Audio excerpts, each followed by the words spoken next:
ज़हीर, क्या कहोगे जुम्मे को अब आ रही है?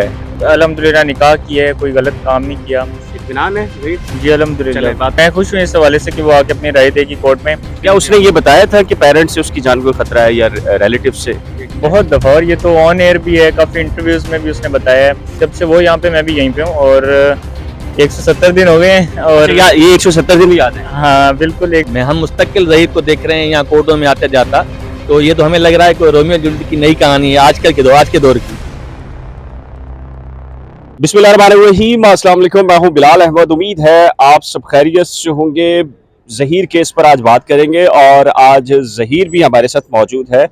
ज़हीर को जब पता चला है कि उसकी मिसेज आ रही है जुम्मे को, तो उसने भी खामोशी तोड़ने का आज फैसला किया है और आज शायद ज़हीर पहली मर्तबा आज बात भी करे। क्या उसके एहसासात हैं, क्या जज्बात हैं, ये भी बात करेंगे। इससे पहले फारूकी साहब, गुल मोहम्मद फारूकी साहब हैं ज़हीर की कानूनी टीम का हिस्सा। वो क्या समझते हैं कि जो आज कार्रवाई हुई है और जो कल कार्रवाई हुई थी या फिर जुम्मे को जो कार्रवाई होने जा रही है, ये कितना मुतमईन है? क्या इनके हाथ से केस निकल गया है?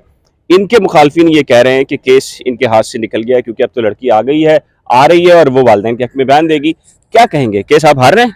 जी, ये बिल्कुल तासुर गलत है, सराहन गलत है, क्योंकि ऐसी कोई बात है नहीं। इससे पहले इसी कोर्ट में, इसी डीबी में, जुनैद गफ्फार साहब की डीबी में लड़की ने खुद बोला या कि हाई कोर्ट में कि अपने ज़हीर के साथ जाना चाहती हूँ, कैटेगरिकली कहा है। और उसके अलावा 7 से 8 लीगल और फोरम से भी लड़की कह चुकी है, लाहौर हाई कोर्ट में भी कह चुकी है, जुडिशल मजिस्ट्रेट के सामने भी कह चुकी है, और जो मुख्तलिफ पिटिशंस उसने फ़ाइल की उसमें भी कह चुकी है कि मैं ज़हीर के साथ जाना चाहती हूँ, ज़हीर के साथ रहना चाहती हूँ। हम इत्मीनान में हैं कि इंशाअल्लाह लड़की वही बयान देगी जो उसने बयान पहले दिया था, और हम मुतमईन हैं इस हवाले से। बिल्कुल इत्मीनान है ज़हीर? जी अल्हम्दुलिल्लाह। चलें बात करते हैं आपसे। ये बताएं, ये जो कल आई है एप्लीकेशन ADJ 7 में, यही एप्लीकेशन पेंडिंग है। ये कौन सी रिवायत कायम हो रही है ये कि एक एप्लीकेशन अभी पेंडिंग है और आपने उसका कान यहाँ से पकड़ कर दाखिल कर दी और उसमें कहा कि जी जी हरासमेंट? जी जी जी ये अनोखी प्रैक्टिस है। बिल्कुल ये हम बात कोर्ट में भी उठाएंगे कि एक मैटर जो ऑलरेडी सब जुडिस से एक दरख्वास्त आइडेंटिकल प्रेयर के साथ एक कोर्ट में पेंडिंग है 7th ADJ में, तो उसी दौरान जब तक वो डिस्पोज आइदर वे हो, तो कैसे वही प्रेयर के साथ हाई कोर्ट में जुरिडिक्शन में कॉन्स्टिट्यूशनल में 491 के तहत आया जा सकता है। दूसरी बात यह है कि 491 की एप्लीकेशन के बच्चे हमारे हवाले की जाए, ये तो तब होती है जब लड़की हस्बे बेजामे हो। इस वक्त हाँ, लड़की हस्बे बेजामे नहीं है, लड़की on order of the court गई हुई है शेल्टर होम में। तो मुझे समझ नहीं आ रही कि किस तरह ये एप्लीकेशन पिटिशन मेंटेनेबल है। हम यकीनन इस बात पे आर्ग्यू करेंगे इंशाल्लाह नेक्स्ट डेट ऑफ हियरिंग पे। ये बताएं, तारफ़ी लेटर लिखे जा रहे थे शेल्टर होम को कि जी आपके मुखालिफ वकील के कि आपने बेहतरीन वहाँ इंतजामात किए, लड़की को तहफ़्फ़ुज़ दिया। आज की कोर्ट की हियरिंग में वो कह रहे हैं लड़की ज़हनी तनाव का शिकार है, डिप्रेस है, बड़े। ये फिर क्या है ये? और जब तक वो ज़हीर के साथ थी तो इस तरह के कोई इश्यूज़ नहीं थे। लाहौर शेल्टर होम की रिपोर्ट भी है।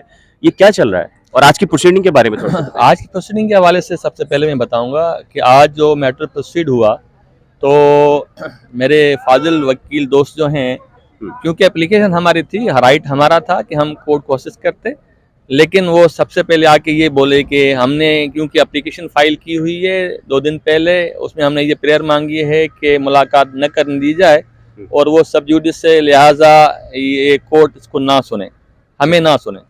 तो उस पर कोर्ट ने पूछा कि ये जो आपने एप्लीकेशन फाइल की कब की है, तो हमने बताया कोर्ट को कि ये सर 31 तारीख को फाइल हुई है और कल उसकी डेट थी जो कल हमें नोटिस हुए। कोर्ट ने हमसे पूछा आपको पता है, इल्म है कि आप की फाइल हुई? मैंने कहा सर हमें बिल्कुल इल्म है कि ये फाइल हुई है, लेकिन हमें अभी तक कॉपी रिसीव नहीं हुई उसकी। तो उस पर कोर्ट ने फिर कहा कि आप बताएं आपका केस क्या है। तो कोर्ट ने हमसे पूछा, तो हमने कोर्ट के सामने वो तमाम चीज़ें रखी कि अभी 2 केस पहले जो आपके सामने मैटर आया, उसमें यही मैटर था कि लड़की ने पसंद की शादी की थी और वो अपने शोहर के साथ आई हुई थी, तो कोर्ट ने कहा कि अच्छा, उस पर लड़की से पूछा क्या तुमने अपनी मर्जी से शादी की है, वो भी आइडेंटिकल केस था ज़हीर का जैसे केस है। तो उस लड़की ने कहा बिल्कुल मैं अपनी मर्जी से आई हूँ, मुझे किसी ने अगवा नहीं किया। तो मैंने कहा सर ये केस भी वही है। इस तरह ही ऑनरेबल हाई कोर्ट डीबी ने, सिंध हाई कोर्ट की, लड़की ने स्टेटमेंट दिया हुआ है 6/6/2022 को। वो फलां पेज पे हमने कोर्ट को असिस्ट किया, कोर्ट ने वो पढ़ा और देखा कि वाकई लड़की की स्टेटमेंट मौजूद है। तो ये कहना कि लड़की वालिदैन के साथ जाना चाहती है और वो कुछ खतूत दिखाए जा रहे हैं लड़कों को, तो क्या वो खतूत, अभी तो ये होना लाजिम है कि क्या खुद लड़की बच्ची ने लिखे, खुद ने लिखे या किसी और ने लिखे, लेकिन जो तमाम चीज़ें जुडिशल फोरम पे मुतअद्दिद बार आ चुकी है, जहाँ कोर्ट के सामने आके लड़की कह चुकी है, यकीनन आर्टिकल 111 और आर्टिकल 112 कानून शहादत के तहत कोर्ट की जो प्रोसीडिंग है उसको वैल्यू है।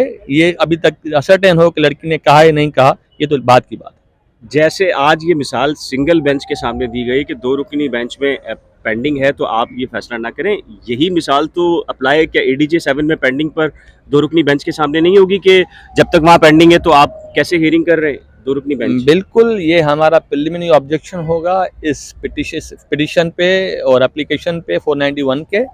एक तो ऑर्डर के कोर्ट के ऑर्डर से गई है बच्ची, एक दूसरी बात ये है कि आइडेंटिकल प्रेयर के साथ ये चीज़ पेंडिंग है बिफोर 7th ADJ। जब तक वहाँ से डिसाइड ना हो तो ये कोर्ट, हमारी गुजारिश होगी कि ये दरख्वास्त नाकाबिल समाअत है इस कोर्ट के हवाले से। अच्छा, आज जज साहब ने भी कहा, जस्टिस मुमीन लाखों ने भी कहा कि फैमिली से मुलाकात की है, तो उन्होंने कहा कि नहीं जी मुलजिम की है, और आपने कहा शौहर की।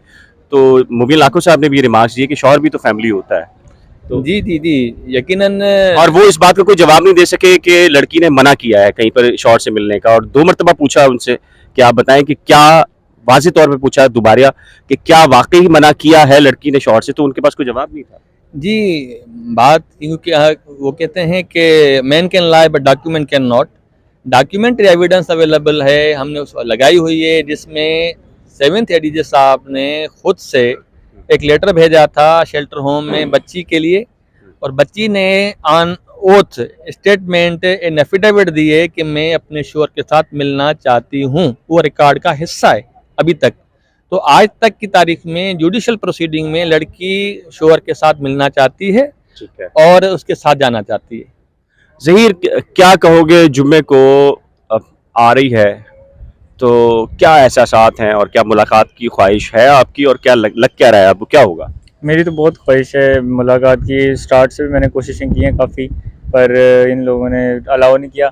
बहरहाल मैं खुश हूँ इस हवाले से कि वो आके अपनी राय देगी कोर्ट में। और वैसे भी हमने अल्हम्दुलिल्लाह निकाह किया है, कोई गलत काम नहीं किया, तो इसलिए घबराता वो है जो जिसको गलत काम हो। या मैं बिल्कुल किसी चीज़ के लिए भी गिल्टी नहीं हूँ, अल्हम्दुलिल्लाह स्टैंड करूँगा उसके साथ इंशाल्लाह जब तक वो है। क्या उसने ये बताया था कि पेरेंट्स से उसकी जान को खतरा है या रिलेटिव से? बहुत दफ़ा, और ये तो ऑन एयर भी है, काफ़ी इंटरव्यूज़ में भी उसने बताया है, और हर जगह पे उसने हर चीज़ अपनी खुल के अपना बताया कि उसके क्या सिचुएशन थी घर के अंदर।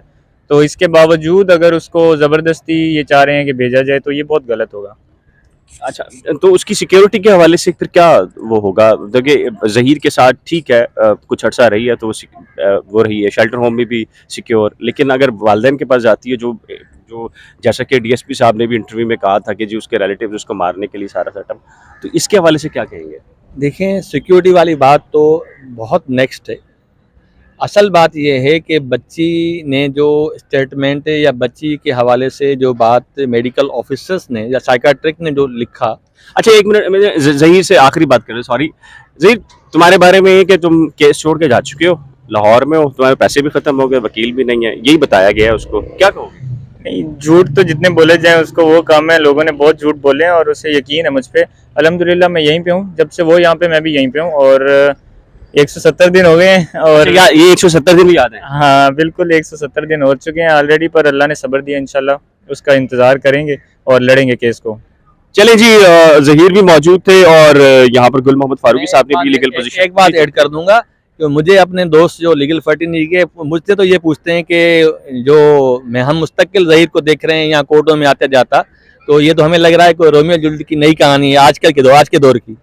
चलें जी, अल्लाह ताला खुशउस्लूबी से इस मामले को ख़त्म करे और जुम्मे को लड़की आ रही है, हमारा भी ये स्टांस है कि लड़की को जो भी बयान है और जहां भी उसको भेजना है, लेकिन उसको हकायक पूरे बताए जाएं कि केस क्या है, मामला क्या है, और जहीर भाग चुका है या खड़ा है। जहीर यहाँ खड़ा है, रेगुलर आता है, उसके बाद फिर लड़की का जो फैसला हो वो फिर एक अलग मामला है। तो आपकी सिलसिले में राय क्या है? अपनी कीमती राय का इजहार नीचे दिए गए कमेंट सेक्शन पर जरूर तैयार कीजिएगा। एक नए ब्लॉग के साथ जल्द मिलेंगे, लेकिन जाने से पहले रिक्वेस्ट है कि अगर आपने करंट अफेयर्स विद बिलाल या नई खोज में से किसी को सब्सक्राइब नहीं किया तो बराए करम सब्सक्राइब, वीडियो को शेयर, लाइक और बेल आइकन को लाजमी प्रेस कीजिएगा। खुदा हाफिज।